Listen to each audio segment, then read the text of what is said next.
look at the size of that moth. Can you see it? Can't really see it that much. Yeah. There. Look at that. Isn't Yeah, that it's enormous? That adorable. is by far the biggest moth that I have ever seen. I've seen a Just to give you bigger some one. look, to put it into perspective. Wow. He's huge. Look at that. He's not like a fake one, he's real. Yeah. We're not just like making it up. Wow. So beautiful. Yeah. We're not How that brown. cool. I'd like to see it with a bit of blue and red. Do you get See how big his legs are? Yeah, they're huge. Hello. It's Monday morning. It's the 10th of July, I think. I need to check that out. So last week turned into a bit of a week. I was either busy or completely wiped out. Did not get my spoons right at all. And just really frustrating because, you know, in your mind you want to do everything and you want to be out and the sun shining and everything, and physically you just feel so rotten, you really do. So we shall see. We'll see what this week holds. Hopefully it'll be better than last week. My councelling starts today, so I'm a bit nervous about that. It's this morning, so I sort of know at least that I've got a few hours before Amelia gets in from school to sort of get myself into mummy mind frame again. But still I'm nervous, you know, it's a new counsellor. It's in the next town over, so it's about a half an hour's drive, which again I'm trying to see is a good thing because I can sort of leave it there. I don't have to bring it back home with me. I can just like leave it there and get to unwind a bit on the road home. So we shall see. I'm trying to be positive, but we will see. I need to sort my hair and makeup and everything out. I am not going to counselling looking like this. No way. I will sort my hair out a bit first. I don't think. Yeah. Right, yes, I need to go and sort my hair out. Sounds totally vain, but I think you'll understand if you can see it. Right. I will speak to you guys later. Bye. Hello. Right, we are off ski. Off to counselling. Got my tissues. Got my mummy necklace on. Right, I'll let you know how it goes, I suppose. My hero behind me there. That's Frida Kahlo, who's an amazing Mexican painter. Incredible. Spent most of her life in pain. I'm sure I've spoken about it before. Right, okay. I will let you know how it goes. Very nervous. Feel a bit sick in my tummy. Don't feel great. But it's got to be done. Bye. Right, I will try this again. I just filmed like a 4-minute video and then realised that I have photographs behind me that I don't want shown online. So I've slightly tilted the camera now instead so you can't see those ones. I am sorry that I didn't finish yesterday. It's Tuesday now. I had my first counselling session. The woman was really lovely. She was really kind. And she just got sort of kept saying, you know, I can't believe how much you've been through and how much you go through and how much you've got hanging over you on a daily basis. And it was the same when I referred myself to Steps to Wellbeing back in April. The woman on the phone then, she just kept saying, like, I can't believe how much you go through and how much your life has changed. And she kept saying to me, you know, if this is too much, we can stop. You don't have to talk about this all. You know, I can make something up for the questionnaire. You don't have to go into all of this because obviously it's really painful. And she said, I can just make it up. It's fine. She was not expecting to hear, well, when I was 23, I had this super active life. I was, on the board of fundraisers at the preschool, and I was a full-time stay-at-home mum, and I loved it. And I did loads of voluntary work out in the community, and I was singing and recording an album. And yeah, now I can't eat. I've got no mobility pretty much. I'm in a wheelchair. I've got no independence. And I'm in chronic pain all the time. And, in those years, I've spent a lot of time in hospital, been very unwell, and had emergency surgery last year. So there is, a lot. I know other people in my life that have got EDS who go through even worse than I do. I don't class myself as the worst by any means, not at all. And to me, they're my inspiration. A few people have sort of said to me, you're my inspiration. You're the reason that I keep going. You're the reason that I hold on, because I feel like if you can do it, then I can do it. And yet I look at their lives and think, if you can hold on, if you can do it, I can do it. But I suppose that's good, because we're in this round and about community, where we are all sort of able to keep each other going and support each other and stuff. So I need to get my hair re-dyed. Look. The colour's coming out a bit. It still looks fabulous, but so I also felt horrendous last night. Tony and Amelia went out and I lost a huge chunk of time.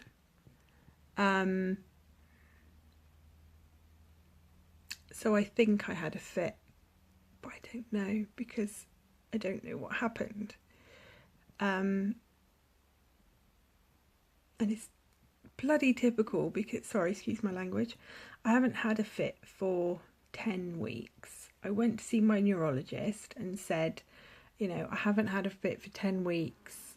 So sort of let sleeping dogs lie. And he agreed. He was like, let's not try and provoke something into happening if it if it's not happened for a while. And then this happens last night, and oh God, I'm just gutted. I just don't know what happened. I have no idea what happened. No idea. And I never remember my fits. I never, I only know I've had a fit because normally I come round to Tony saying to me, it's all right, you're okay, you've had a fit, but you're all right, it's going to be all right, don't worry. And last night I didn't, and I was terrified because I just don't know what happened. I really don't. I don't know what happened. It was very frightening. But there we are. Such is life.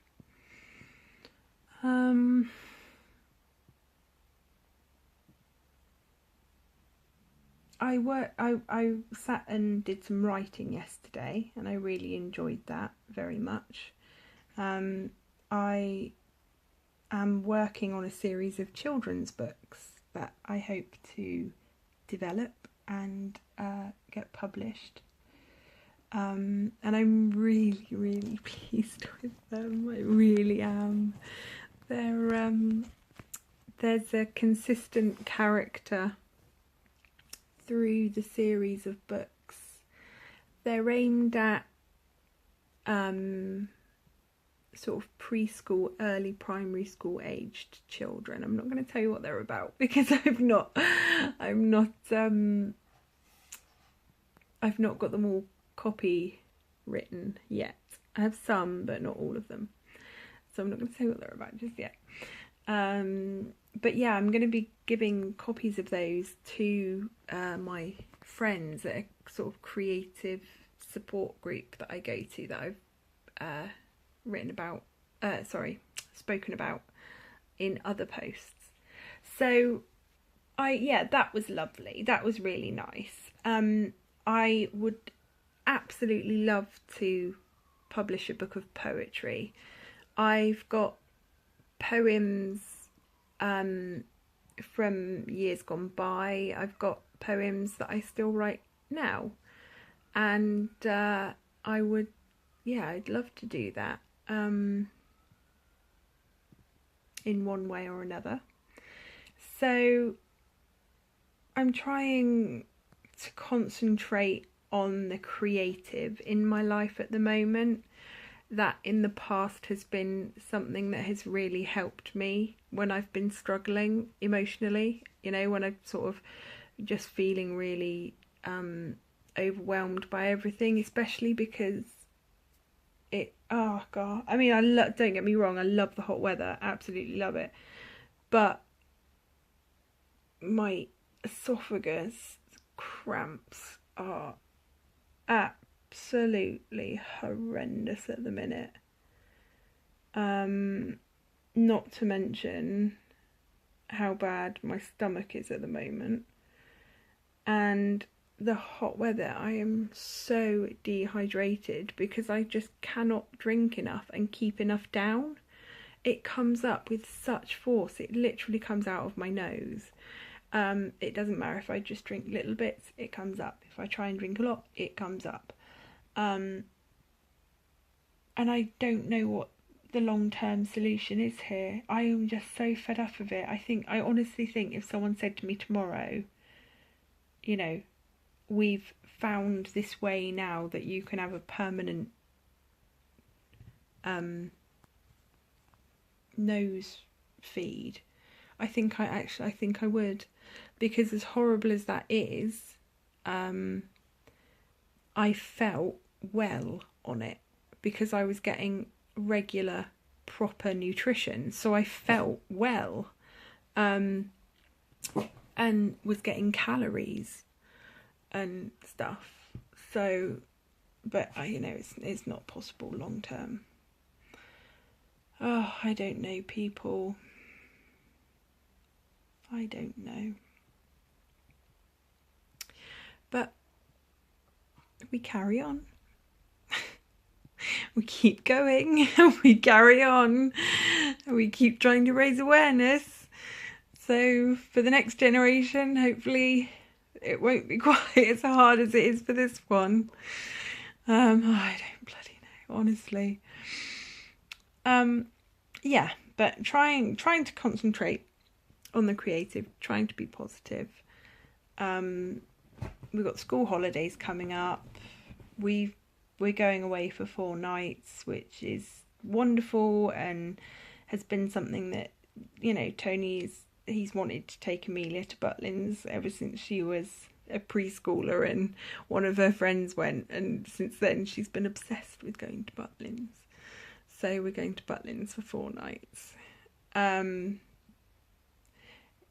We had a bit of a sort of scary, I don't know if that's the right word. Yeah, it's the right word. Appointment today about Tony's health. And that, I think, is sort of, I don't know,